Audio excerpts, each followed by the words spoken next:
left to right. Russell Westbrook. You love the Philadelphia Eagles. Let me get a hell yeah! What is up, everybody? The Eagles lost to the Detroit Lions 27-24. Woosah. Please welcome our guest, Stephen Conrad Jr. You can check him out on Twitter at PhillyYT, and you can make sure to check out his YouTube page, Stephen Conrad Jr. What's up, Stephen? Oh, well, I'm glad to be a guest on this show. This is referred to as the Party on Broad podcast, but I think we can call this the Hangover on Broad podcast today. What do you think? Hey, cheers, man. I'm underage, but hey, got my water here. I mean, can you define the entire game when Carson Wentz threw a beautiful pass to Dallas Goedert and it hits him right in the hands in the end zone? And I mean, to define the entire season, it's only 3 games. It is ridiculous to define in a season in 3 games. But here we are. The Eagles lost to the Detroit Lions 27-24. The Eagles are now 1-2. What a disappointing loss. We talked about this on previous Party on Broads. The red flags have been there. I've been watching them. I've been screaming at the lack of depth on the defensive line. I've been screaming about the offensive line's inability to control the line of scrimmage. The problems are there. The injuries, Ronald Darby, Dallas Goedert. I mean, Dallas Goedert was in and out all game long. Jason Peters went out for a segment of the game. Andre Dillard got hurt when he came in. Big V was in. Then Jason Peters came back. Man, it's just a turnstile. It's been. I mean, to me, this is like the feeling I had when the Phillies started out the season and the entire bullpen went out at the start of the year. Like this, they are so decimated by injuries. Oh, and Derek Barnett's gone. So, I mean, to start off, what's your take on all these injuries, man? So this is gotta be by far the most painful part of football is the injuries. And I don't know if it's me or us Eagles fans being biased, but it feels like we are continuously haunted by this. And, that Super Bowl run we went on a couple of years kind of just covered up for it. There was tons of crucial injuries that season too. I know it's part of the game, but it is so painful. And when I saw Andre Dillard go down and he grabbed his knee, I'm like, oh, great. We used a first-round pick on a guy who's supposed to be your all-pro, possibly left tackle to be your replacement for Jason Peters. And it's like, well, here we go. He might have just torn his ACL. Draft pick down, first-round pick right there, It's just like, oh, my God. It's been one thing after another, whether it's injuries or missed opportunities. We're going to get into Nelson Aguilar very soon. We're going to get into some drops. But, I mean, that has been the single biggest thing. Besides the injuries, the lack of execution and missed opportunities by the Eagles. I mean, it's almost borderline laughable. No, it's not. It's really not. It's what has happened. I mean, you look at the first play of the game, not the first play, but the first offensive series. The Eagles finally move down the field and get points on the board. You had an awesome write-up for Eagles TPL today about needing to start out fast. The Eagles offense gets a field goal, gets 3 points, puts it on the scoreboard. What happens next, Steven? Oh, yeah, geez. Go figure. Just go figure this game out of all the games it could have been all season up to this point. I know we're only 3 games in. We finally get a nice first quarter going from the offensive end. And I'm okay we settled for a field goal, right? I'm glad Doug didn't go for it and try to force something on 4th down. The Lions take a 100-yard kickoff back. After all that, a great drive from the offense.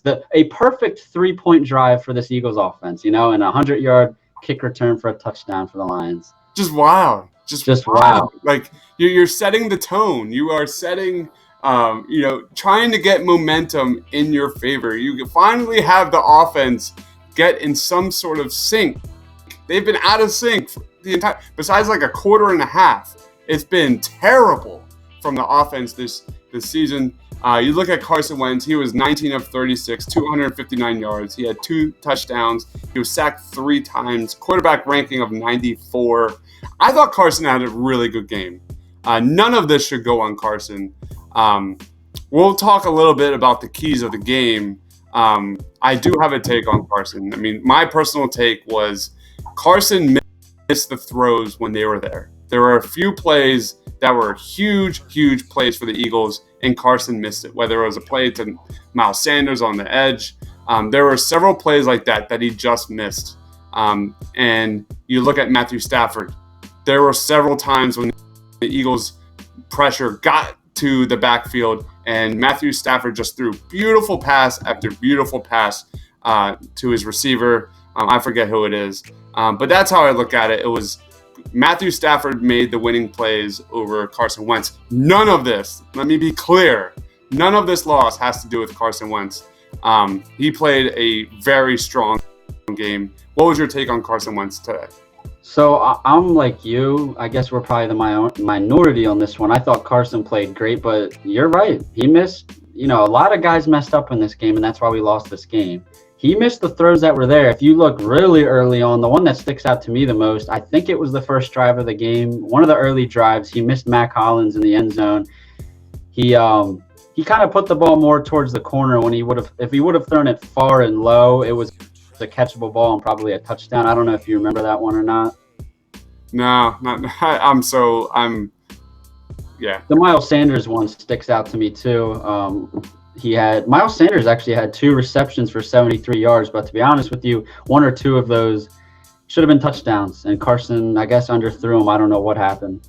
Yeah, I mean, the game kind of went as we predicted on the previous Party on Broad, our preview. We talked about what with Alshon out, with Deshaun out, what are the Eagles going to do? What is Mike Groh and Doug Peterson going to do to get Carson Wentz and the offense flowing? And it happened. We talked about getting Darren Sproles, and we talked about Miles Sanders involved as receivers, and that certainly happened.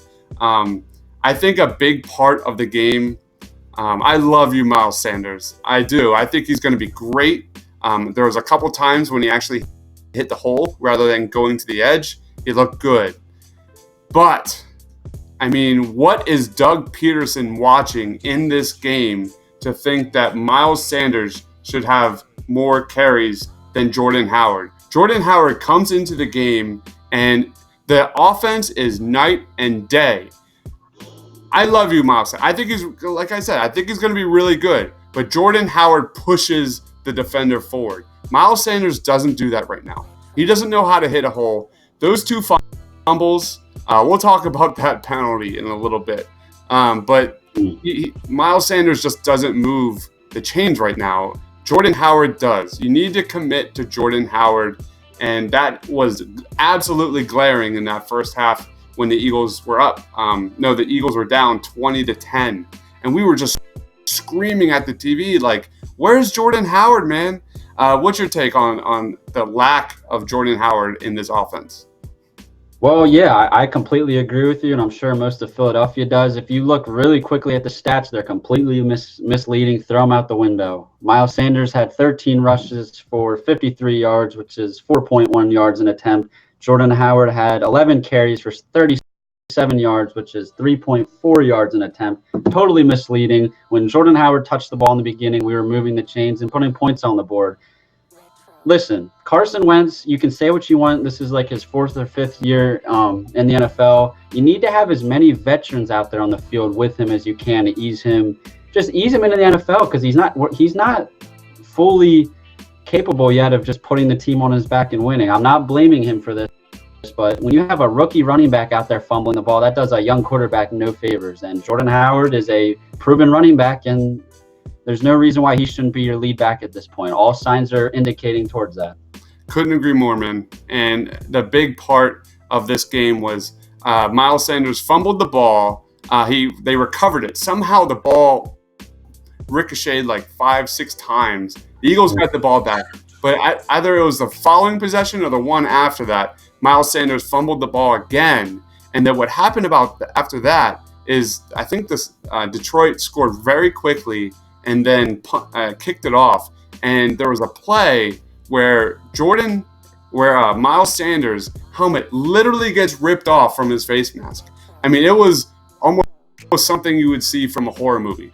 Like, I'm just glad his neck muscles are so strong that he's okay. Because that was one of the most violent penalties I've ever seen in my life. And what happened? Go ahead. They didn't call it, man. I mean, we talked about this before. The NFL is all about player safety now, and you can't tell me that. I mean, this is being shared all over social media. That was the most brutal thing ever. His helmet, the face mask went from the very front of his face, basically turned around completely. And it's a kickoff. Let's keep that in mind. All the attention is on the kick returner, and the refs missed it. They didn't throw a flag. I've never seen a call like that missed. You know, something that bad of a call just blatantly missed. Like, I don't even know what in the world are these referees watching, man. Like, I when that happened, my first thought was, I'm just glad he's okay. Like, that's where I went to. My second thought, I was just kind of like dumbfounded. I was just like, wait, like, how is that not reviewable to begin with? And like, what a tough first half for Miles Sanders, because he was just getting beat down from the Boo Birds were out very early in this game, and they were heavily directed towards Miles Sanders. And that was not about Miles Sanders. That was about Doug Peterson and Mike Groh refusing to put in Jordan Howard. I fully believe that. Miles Sanders has nothing to do. He's a young kid. He's going to get better. He's Shady McCoy-esque when he was a rookie. It's all the same signs we saw from LaShawn McCoy when he was young. Yep. He's going to be good. Like you said, Steven, no right being in this game. When Doug Peterson needs to see that. This game starts from top to bottom, just like the Atlanta Falcons game. You can't put your finger on a single thing in that Falcons game because there's so many things happening. But I go straight, just like our keys to the game in the last party on Broad, the headspace between Doug Peterson. What are you watching? You have to be able to read the game and make an adjustment and put Jordan Howard in that game. It is negligence to see Miles Sanders struggling mentally. And we're going to talk about mental because we're going to get into Nelson Aguilar very soon. But it is so painful to watch a kid like Miles Sanders he's not there yet. He's not there. This is brutal, man. What do you think Doug Peterson's going to make a change, or is this just what we're going to have to get used to? Well, from what we know of Doug,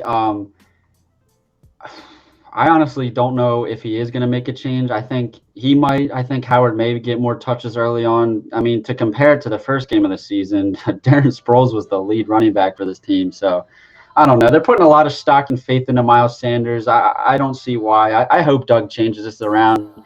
To me, though, I kind of want to transition to this, if we were to be positive at all.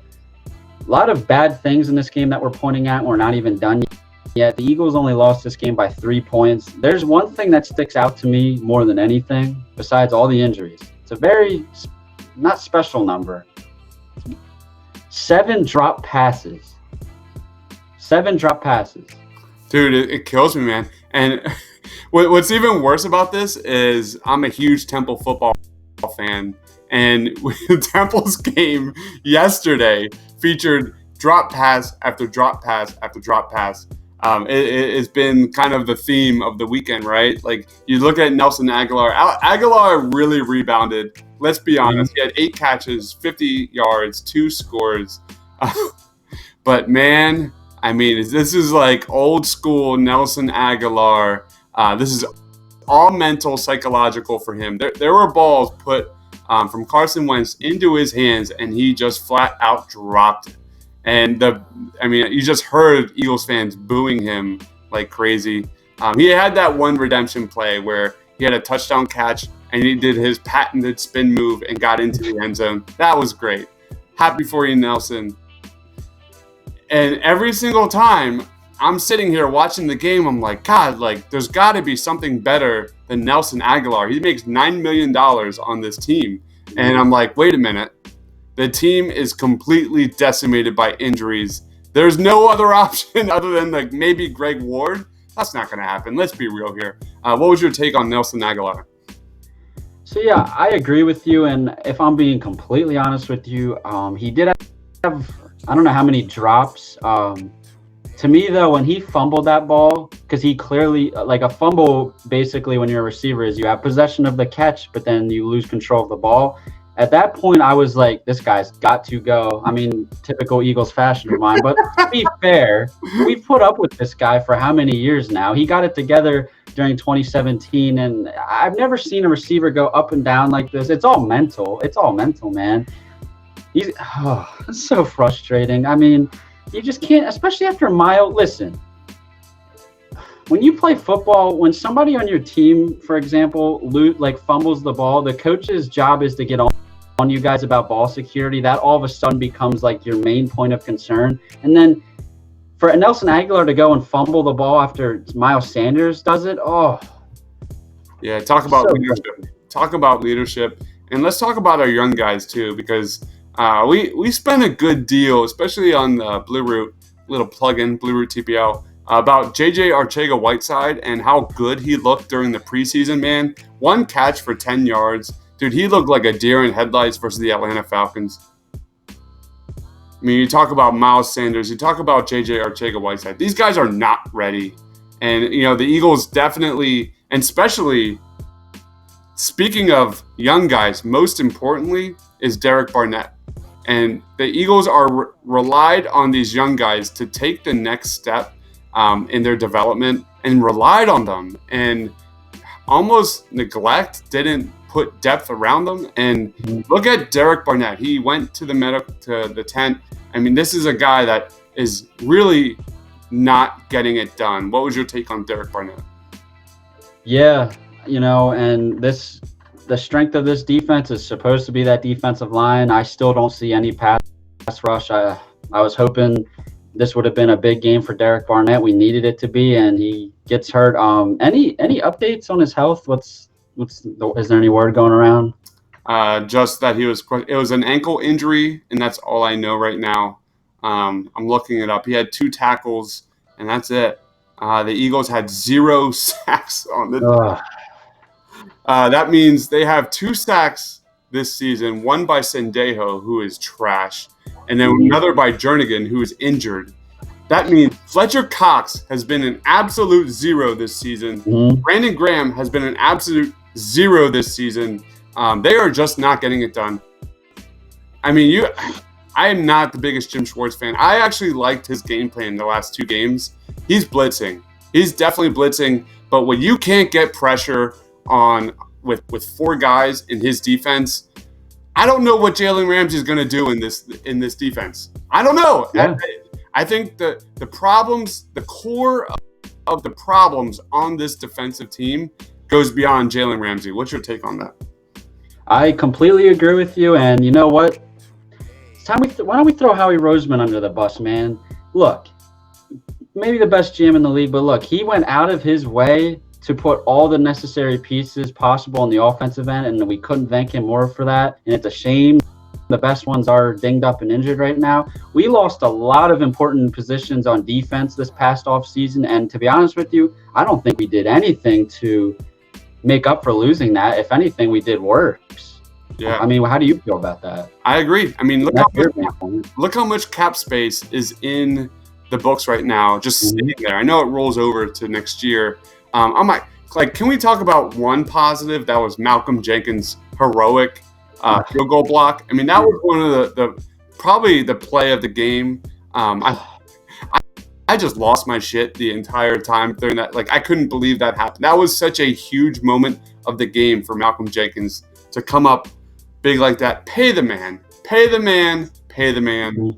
I understand, but you're absolutely right. I mean, the Eagles have all this cap space. What are they doing with it? I don't know. I mean, so that's another big one. So the game boils down to missed opportunities, lack of execution, and really turnovers. Major props to Kerryon Johnson. I thought he had a very impressive game. The stats weren't there. He did have a touchdown, but his ability to make that first guy miss like that was all game long. The Eagles were definitely getting pressure up the middle. They just couldn't wrap them up. But besides missed opportunities and lack of execution, it also comes down to turnovers. They just played a very controlled game, and they had 0 turnovers, 0.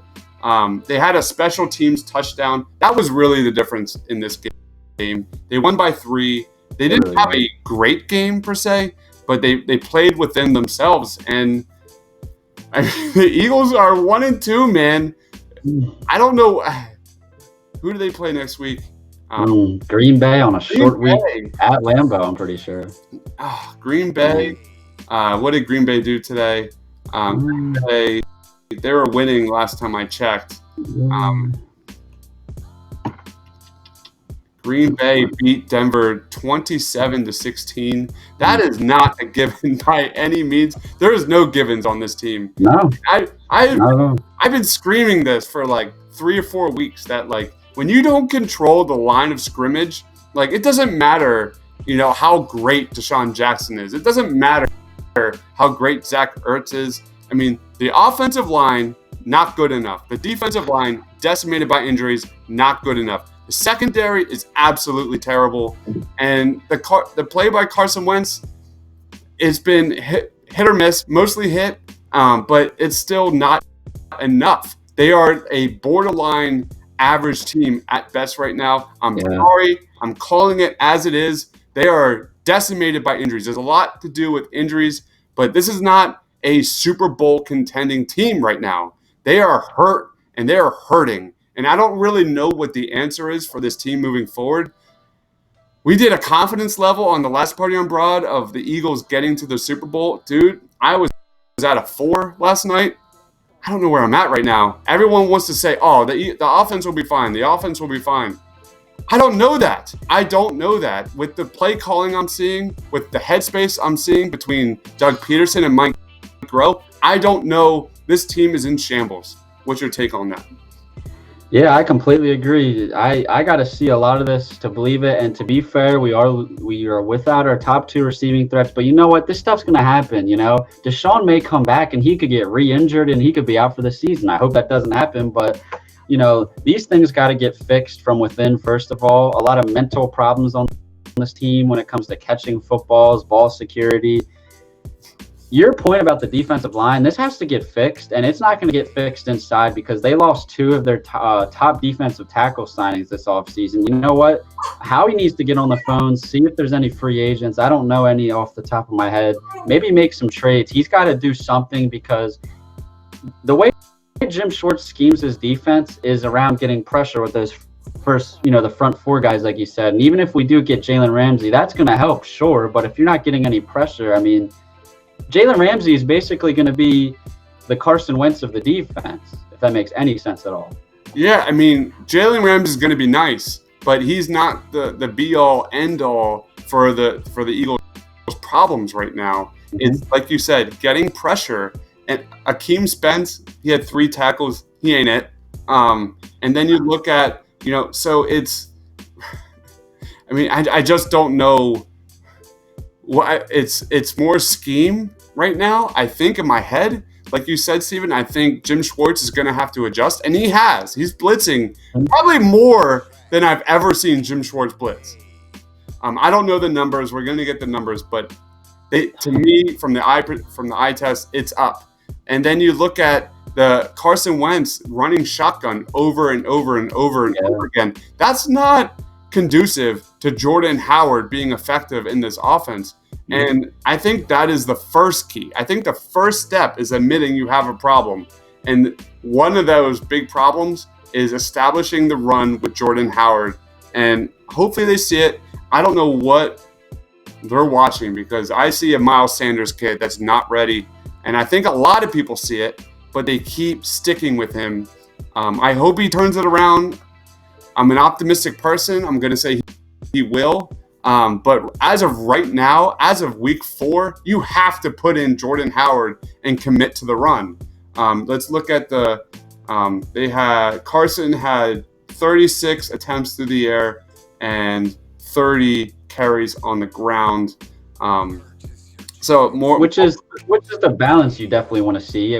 fine. We should have won this game. We dropped the ball 7 times. We had 3 offensive pass interferences. We gave up a special teams touchdown, which very, very rare. 2 fumbles.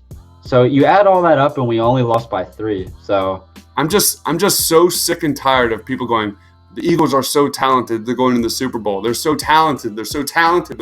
They're like, are you crazy? They're so talented. I got killed on Reddit for saying this shit, and it doesn't matter about talent. They're not executing, and dude, they the pressure's only gonna get up. Let's look at the schedule real quick. They have the Packers coming up, then they're home. That's in Green Bay on Thursday night. Then they have the Jets. Then they're at Minnesota. Minnesota is kind of hit or miss. Who knows what they are? But luckily their schedule is pretty light. But it doesn't matter. I mean, when you're not clicking on any cylinder per se, like they have nothing going for them on offense or defense. I don't know, and you can't assume that one player is going to step in. Maybe Crayvon LeBlanc comes back healthy and he is a flat out stud like he did in 2018 and carries the defense for a few weeks. But they have major holes all across the board. Any last comments before they wrap this up? Yeah, I mean, we basically hit on everything. You did too. To me, the biggest takeaway is going into this season, I knew the defense wasn't going to be the strong suit of this team because for all the reasons we said, Howie didn't make really any moves to improve that team in the offseason. So to me, the offense was going to be the strength of this team. And if you told me they were going to score 24 points, to be honest with you, on any Sunday, if they scored 24 points, I don't know if I can expect them to win. They need to be scoring more than 24 points. I believe they scored 10 points in the first 2 drives of the game they had, right? Yeah. And they went scoreless the rest of the first half. Now, a lot of crazy stuff went down the rest of that first half, but you got to put up more points than that. I mean, the offense is the strong suit of this team. They got to get it figured out. Absolutely. And I think the other strong suit of the team was supposed to be that defensive tackle position. They over-relied on Malik Jackson and Fletcher Cox really being the dominant part of the defense. Fletcher Cox has been nothing. Malik Jackson's gone. Tim Jernigan's gone. And then you have a bunch of hodgepodge players at defensive end. Brandon Graham, he's had a few moments with tackles for losses, but outside of that, he's been a no-show. They have really mastered the craft of putting pressure but not getting home. And that's been kind of the theme for the defensive line. And if you can't control the line of scrimmage, I don't care how talented you are, you're not going to win football games. And that's just the bottom line. He is Stephen Conrad Jr. Make sure you check him out on Twitter at PhillyFanaticYT and check his YouTube page, Stephen Conrad Jr. I'm Chris, Mr. Crockpot on Twitter. This sucks, man. This sucks. The Eagles are 1-2. We have a quick turnaround with a game on Thursday.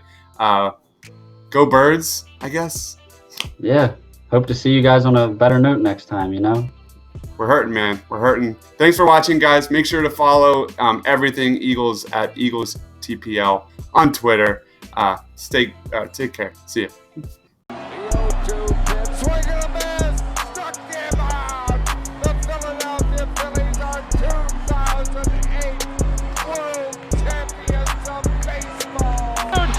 Sixers win it! Wow!